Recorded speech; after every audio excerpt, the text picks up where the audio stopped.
We're going to talk about abnormal vaginal bleeding, but first, let's discuss the normal menstrual cycle. Most women have a menstrual cycle that is 28 days, give or take 7 days. In this cycle, there is a period of menstruation, which signifies the end and the beginning of a new menstrual cycle. Each woman's cycle may slightly vary, but the menstruation period generally lasts from 2 to 7 days. The average amount of blood loss is anywhere between 30 to 120 milliliters. This translates to about 8 or fewer soaked pads per day. During the cycle, the first 1 to 2 days is when the bleeding is the heaviest.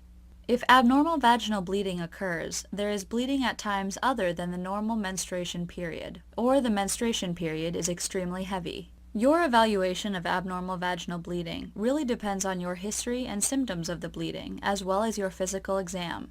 Your evaluation may include labs, a gynecological exam, and possibly some type of imaging. If you were prescribed any medications, take them as directed.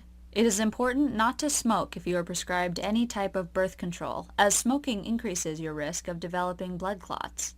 There are many reasons for abnormal vaginal bleeding, and oftentimes the exact cause cannot be determined in the emergency department. While abnormal vaginal bleeding can be scary, your provider has determined it is safe for you to be discharged.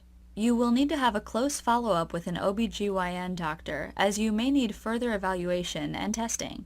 While nothing serious has been found on your exam today, there are some instances when abnormal vaginal bleeding can worsen or be a sign of a more serious condition. Therefore, it is important to return to the emergency department for any of the following. Your bleeding worsens. Heavy bleeding does not stop in another 24 to 48 hours. Dizziness or lightheadedness. Increased pain. Fever. Headache. Your condition worsens. New symptoms develop.